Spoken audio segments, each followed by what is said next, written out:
Bismillahirrahmanirrahim. Assalamualaikum warahmatullahi wabarakatuh. Alhamdulillahi rabbil alamin. Salatu wassalamu ala sayyidina Rasulillah wa ala alihi wa sahbihi wa mawala amma ba'du. Puji syukur kita panjatkan kepada Allah Subhanahu wa taala atas segala karunia yang Allah berikan kepada kita semua. Alhamdulillah Allah pertemukan kita kembali di majelis yang kita cintai ini. Mudah-mudahan Allah Subhanahu wa taala memberkahi waktu-waktu yang baik ini untuk kita semua. Berkahnya juga sampai kepada keluarga kita, anak keturunan kita. Amin ya Allah ya rabbal alamin. Salawatnya salawat dan salam untuk baginda Rasul Nabi Muhammad sallallahu alaihi wasallam, Nabi yang menjadi tauladan orang-orang yang mengharapkan rahmat dan ampunan Allah Subhanahu wa taala. Tapi sebelum kita mulai, mari kita membacakan suratul Fatihah. Ila hadratin Nabiil Mustafa Muhammadin sallallahu alaihi wasallam wa ala alihi wa azwajihi wa auladihi wa zurriyyatihi wa ashabihi ajmain. Summa ila arwahi mu'alif hadzal kitab Asy-Syaikh Al-Imam Abu Suja. Summa ila al-Ustad Dr. Mustafa Dib Al-Bugha. Summa ila masyaikhina wa asatizatina wa abaina wa ummahatina. Al-Fatihah. A'udzu billahi minasy syaithanir rajim. Bismillahirrahmanirrahim.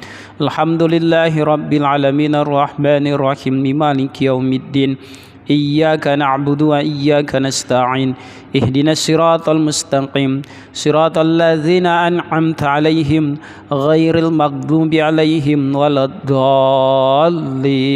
Amin.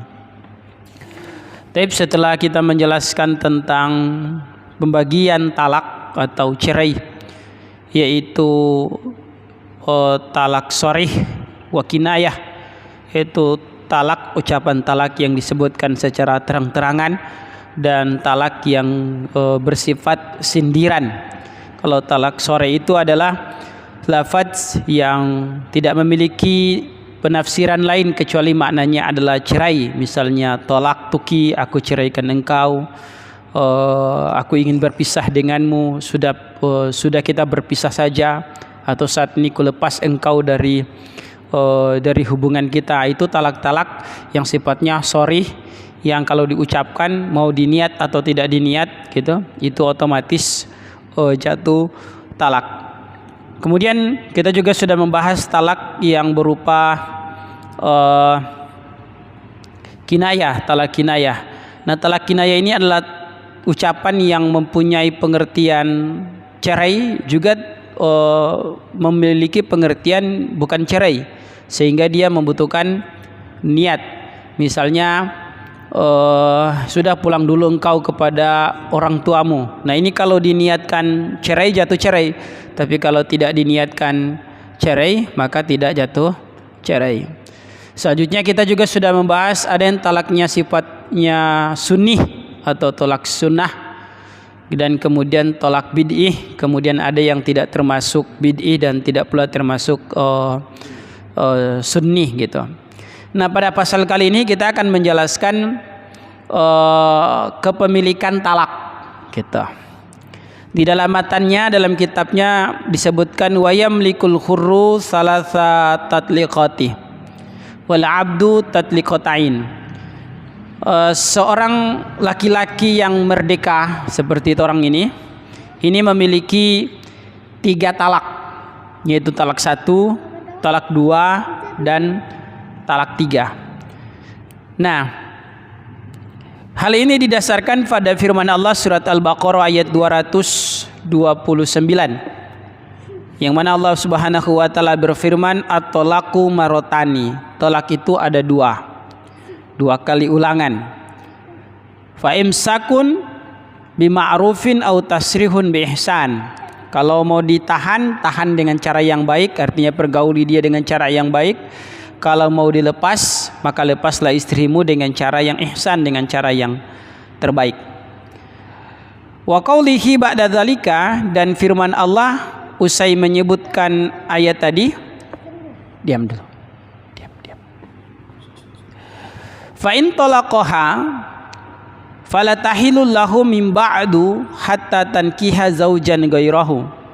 Apabila seorang laki-laki menceraikan istrinya, maka istri itu tidak halal baginya kecuali setelah hatta tankiha zaujan ghairahu, sehingga kemudian perempuan itu menikah dengan laki-laki lain. Nah, ini yang talak 3. Kalau talak 1, talak 2 itu masih bisa rujuk. Masih bisa rujuk artinya masih bisa kembali lagi kepada istri, karena hak pemilikan talak itu ada di suami, sehingga hak rujuk itu pula ada di suami gitu, ada di suami. Nah, talak 1 dan talak 2 itu laki-laki masih bisa rujuk selama 3 sucian belum selesai. 3 kali suci perempuan itu pasca atau 3 kali haid perempuan itu pasca diceraikan. Ketika 3 kuru atau 3 kali sucian itu belum selesai, maka laki-laki boleh kembali kepada perempuan tersebut kurang lebih 3 bulan sekian gitu ya. Sebenarnya kalau menghitung 3 bulan 10 hari itu bagi wanita yang menopause. Jadi wanita menopause usai diceraikan oleh, tahu wanita menopause? Wanita yang soyan tidak haid. Maka dia harus bukan menghitung 3 kali sucian, tapi dia menghitung 3 bulan 10 hari. Nah, bagi wanita yang masih haid, dia menghitung 3 kali sucian atau 3 kali haid. Begitu ya.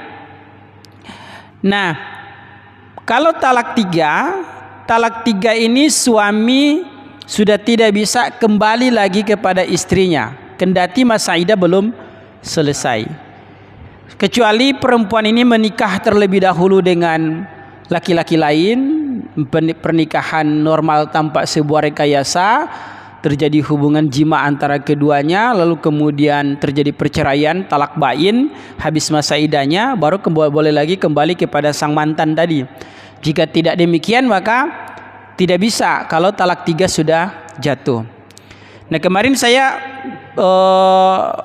berbincang dengan Said Abdurrahman Al-Faqih yang merupakan salah satu hakim di pengadilan agama di Pulau Mengodo Timur. Di pengadilan kita dalam hukum kompilasi, kalau seorang laki-laki menjatuhkan talak 3 sekaligus kepada istri, itu yang jatuh cuma talak 1. Tapi di dalam fikih kita sepakat 4 mazhab itu jatuh 3. Jadi kalau fikih itu dalam syariah menyebutkan 4 mazhab itu sepakat kalau seorang laki-laki bilang pada istri begini, aku talak engkau dengan talak 3, maka otomatis talak 3 ini tidak bisa dirujuk kembali. Tapi kalau pengadilan agama ini menghitung talak 1, menghitung talak 1.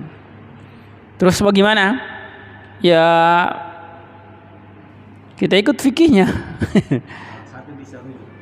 Kita ikut fikihnya, yaitu talak 1 dan 2 bisa rujuk, talak 3 tidak bisa rujuk.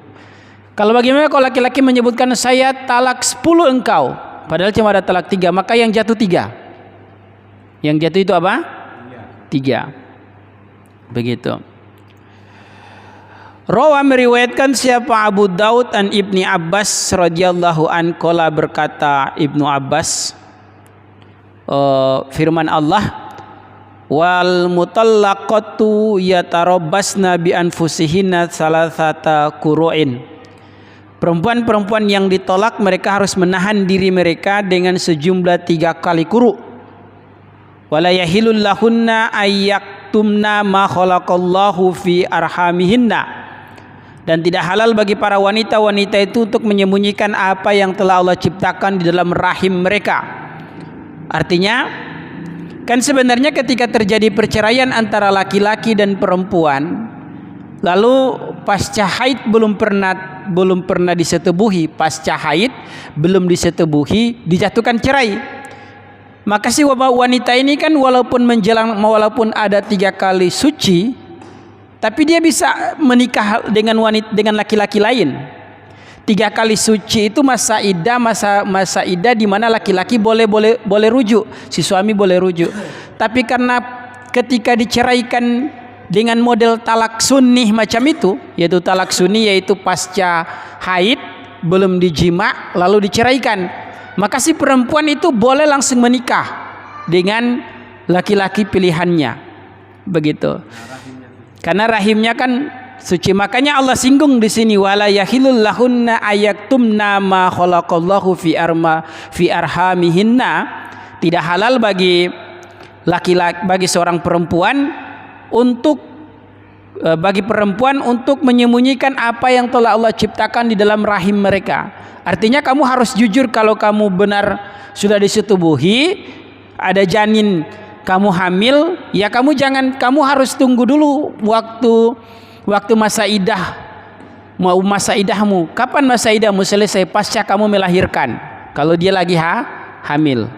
Kalau dia lagi hamil, maka melahirkan itu selesai masa idahnya. Begitu. In kunna yu'minunna billahi wal yaumil akhir. Jika kamu beriman kepada Allah, benar-benar beriman kepada Allah dan hari akhir. Wa bu'ullatuhunna, dan para suami-suami mereka ahaqqu biraddihinna, lebih berhak untuk kembali kepada mereka fi zalika, pada masa itu. In aradu, jika mereka berkehendak, islahan, untuk melakukan perbaikan atau islah, damai, begitu. Jadi si suami para istri-istri itu punya hak untuk kembali kepada istri-istri mereka, kendati dia tadi mau, pokoknya kalau masih namanya talak 1 talak 2, ya ketika suami bilang babale, otomatis jadi DP bini, begitu. Tanpa akad, asal 3 kali kuruk belum selesai, 3 kali sucian atau 3 kali haid belum selesai. Iya, kembali aja, tinggal rujuk, begitu. Nggak ada urusan, nggak ada urusan. Pokoknya mau suka mau ndak, ya tetap itu otomatis jadi bini. Terus bagaimana kalau perempuan ndak mau? Ya agama memfasilitasi dengan khulu, dengan gugatan cerai, gitu. Nah, gugatan cerai kalau di pengadilan agama, maka ketika dihadiri perempuan, ketika melakukan gugatan dan dihadiri oleh perempuan, si laki-laki akan diperintah oleh hakim untuk menjatuhkan talak. Kan begitu harusnya, mekanismenya begitu. Karena gugatan itu kan dari perempuan, khulu itu dari perempuan. Saya mau cerai, kata perempuan. Bagaimana caranya? Sebenarnya cerai khulu ini sama dengan talak saja, bisa tampak lewat hakim. Ketika laki-laki bilang, "Iya, kalau kamu minta cerai, saya ceraikan kamu." Nah, itu jatuh talak. Kalau perempuan yang meminta dan dikabulkan oleh laki-laki, itu namanya khulu. Lalu kemudian laki-laki, kalau bukan karena kesalahan laki-laki, lalu laki-laki meminta dikembalikan maharnya, si perempuan menyanggupi. Lalu si laki-laki menjatuhkan talak. Oke, saya jatuhkan talak. Nah, itu dia nama khulu bil iwad. Harusnya begitu. Jadi kalau perempuan lakukan gugatan cerai, minta tuh mahar. Boleh kamu cerai bang, nah yang penting si pulang tuh mahar. Ketika dia si pulang, sejatuh DP talak, resikonya kalau talak, kalau hulu macam itu dimulai oleh perempuan dan diminta oleh perempuan dan diiyakan oleh laki-laki, lalu si perempuan mengembalikan maharnya, resikonya adalah laki-laki tidak bisa rujuk. Laki-laki tidak bisa rujuk. Bagaimana kalau baku suka ulang? Nikah baru. Kalau baku suka ulang, akad baru, pakai mahar baru. Begitu. Kalau ulang baku suka. Gitu. Beda dengan talak. Selagi 3 kuruk belum selesai, si perempuan masih menjadi hak laki-laki kalau dia kembali. Begitu. Asal talak 1, talak 2. Kalau talak 3, mesti menikah dulu si perempuan dengan laki-laki lain. Hah? Qala berkata Ibnu Abbas, wa dzalika, adapun masa itu, anna rajula kana iza talaqa imra'atahu, sesungguhnya apabila seorang laki-laki mentalak istrinya, fahuwa ahaqqu bi raji'atiha, maka laki-laki itu lebih berhak untuk kembali kepada perempuan tersebut. Wa in talaqaha, dan jika laki-laki itu mentalak istrinya salasan 3 kali, wa in talaqaha, sekalipun laki-laki itu mentalaknya 3 kali. Di zaman itu begitu. Di zaman waktu itu Laki-laki kalau talak istrinya 1, 2, 3 itu kalau dia babale tidak ada soal, biar talak 3 waktu itu. Tapi fanasakho dzalika. Tapi Allah menasakh, menganulir hukum itu dengan firman Allah at-talaqu marotan. Talak itu cuma ada 2. Fa imsakun bima'rufin au tasrihun bi ihsan. Kalau kau tahan dengan cara yang baik, artinya jangan sakiti dia. Kalau kamu lepas, maka ceraikan dia dengan cara yang baik-baik. Maksudnya adalah talak dia ketika habis masa haidnya dan belum dijima, talak dia. Maka si wanita boleh langsung menikah. Hikmahnya apa? Si perempuan tidak akan berlama-lama dengan masa idah, sehingga dia boleh langsung menentukan pilihan laki-lakinya tanpa harus terjebak dengan perzinahan.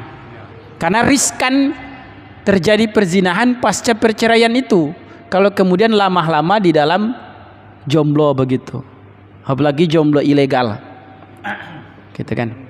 Jomblo ilegal itu maksudnya yang tidak ada perceraian. Kalau talak ditinggal mati itu tinggal lain, itu tinggal urus akta kematian baru kemudian menikah. Tidak harus ke pengadilan. Ke pengadilan enggak? Pengadilan tapi akta, bukan sifatnya cerai. Begitu ya. Iya, dicapil. Harus bukan, kalau orang Islam di pengadilan. Gitu. Akta mati dicapil. Akta kematian dicapil baru kemudian boleh langsung menikah itu tanpa harus melalui persidangan. Kalau yang cerai itu kemudian harus melalui pengadilan begitu. Akta cerai.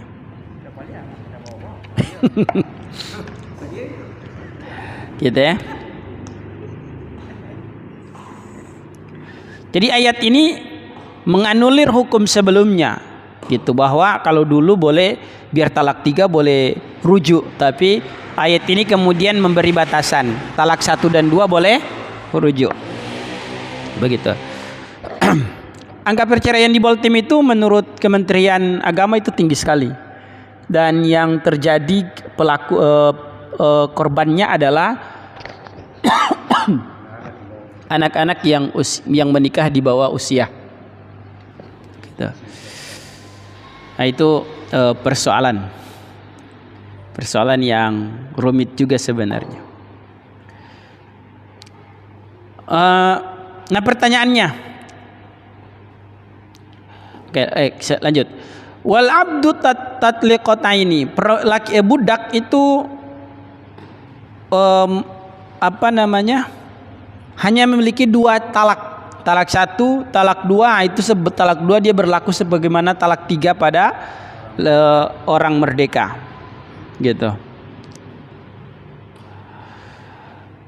Kemudian wa yasihu al istisna'u fit talaqi idza wasalahu bih. Sah pengecualian di dalam talak apabila dia mengkaitkan pengecualian itu dengan talak. Misalnya begini, aku talak 3 kamu kecuali 1 talak, berarti jatuhnya talak 2 gitu, 1 dan 2.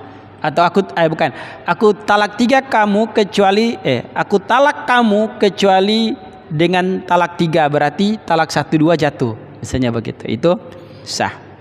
Kayakula li zaujatihi, sebagaimana seorang laki-laki berkata kepada istrinya, anti tolikun salasan ila isnatain, kamu tertalak 3 kecuali 2. Kamu tertalak 3 kecuali apa? 2, berarti jatuhnya berapa? Soha, maka perkataan itu sah. Waqa'at, dan jatuh talaqatu wahidatun, talak 1. Jadi kalau dia bilang aku talak 3 engkau kecuali 2, berarti perempuan itu tertalak 1, begitu. Qala alaihi salatu wassalam, Nabi sallallahu alaihi wasallam bersabda, man a'taqa aw talaqa wasnasna falahu sunyahu. Siapa yang kemudian memerdekakan atau mentalak kemudian dia mengecualikan, maka apa yang dikecualikan itu baginya. begitu. Berarti yang dikecualikan itu satu tadi. Wa zakarahu Ibnu Athir, Ibnu Azir mengatakan demikian fi Nihayah, di dalam kitab Nihayah, begitu. Kemudian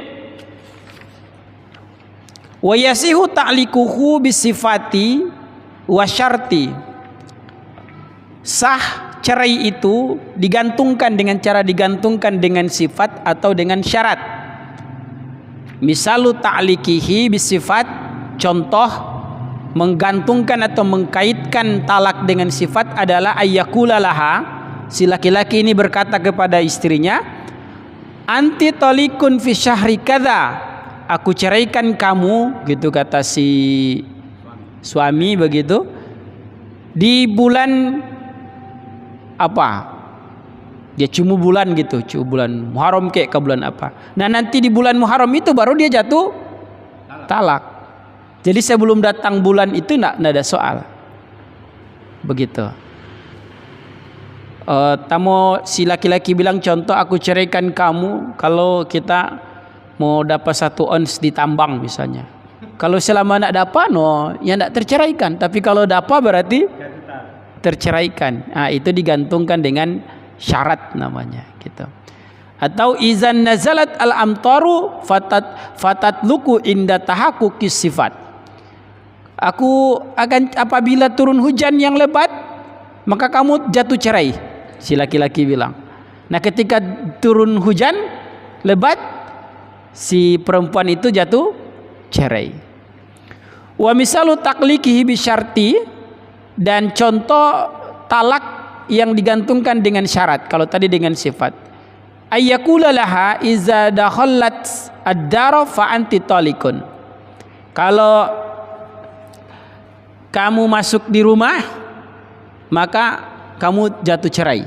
Ketika dia masuk berarti jatuh cerai. Tapi ada bahasa patrang begini, kalau pernah kejadian, ini nyata, karena si laki-laki ini diancam oleh istrinya, entahlah apa persoalannya. Lalu si perempuan, si laki-laki ini bilang, kalau ngana posting itu dia, maka ngana kita mau cerai. Lalu si perempuan posting, pertanyaannya jatuh cerai apa tidak? Enggak. Kita mau, itu sudah apa belum? Belum. Berarti butuh tindakan, itu kalimat ancaman. Kalau ngana posting, kita mau cerai bang ngana. Mau itu apa? Akan, saya akan cerai kamu. Berarti ketika dia posting, kalau dia tidak kasih jatuh cerai, ia tidak jatuh. Tapi kalau dia bilang begini, sejak ngana posting, sejak itu ngana jatuh cerai, maka ketika posting otomatis jatuh talak. Gitu ya. Nah, hati-hati. Kalau mau itu kalimat ancaman. Paham? Hati-hati nih, kata cerai ini sakral, gitu. Ada para ulama mengatakan, guru-guru gitu ya, para guru tuh, katanya kalau sudah dijatuhkan talak 1 atau 2, lalu tidak rujuk, lalu keduanya berjima, melakukan hubungan badan, maka itu tidak halal karena belum dirujuk. Ada akad atau ada kaul. Kecuali ada ucapan bilang bahwa kita mbabale, kita masih sayang pangana, kita mau selanjut tendua rumah tangga. Nah itu kalimat babale, itu kalimat rujuk itu. Begitu. Nah itu seboleh bapolo. Gitu ya. Menunggu persetujuan. Ya, asal 3 kuruk belum habis. Kalau wanita yang sudah tidak haid 3 bulan 10 hari belum selesai, atau menikah dengan perempuan yang tidak haid, berarti 3 bulan 10 hari, gitu. Gitu. Sudah painga, babali ulang.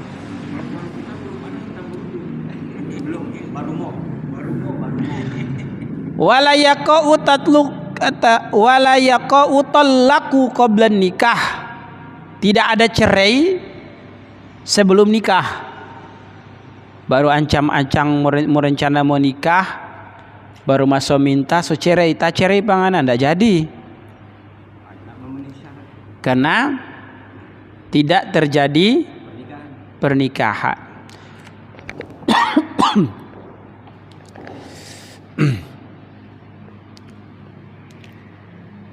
Gitu ya. Wa arba'u la yaqau talaquhum. Ada 4 golongan yang cerai mereka itu tidak akan terjadi kalau mereka menjatuhkan cerai. As-sabiyu, yaitu anak kecil kemudian menjatuhkan cerai kepada istrinya. Misalnya baru kecil ini anak belum balik suka sekaweng, itu kan sah itu, baik laki-laki ataupun perempuan. Kalau dia menjatuhkan cerai tidak sah secara fikih, ya sah-sah saja, tapi jangan kemudian menikahkan anak di bawah usia. Itu zaman hari ini harus dipertimbangkan secara matang-matang, sebisa mungkin dihindari, karena itu memadaratkan bagi anak secara fisik, secara mental juga dia belum siap, begitu. Itu hanya akan bikin menderita bagi anak tersebut.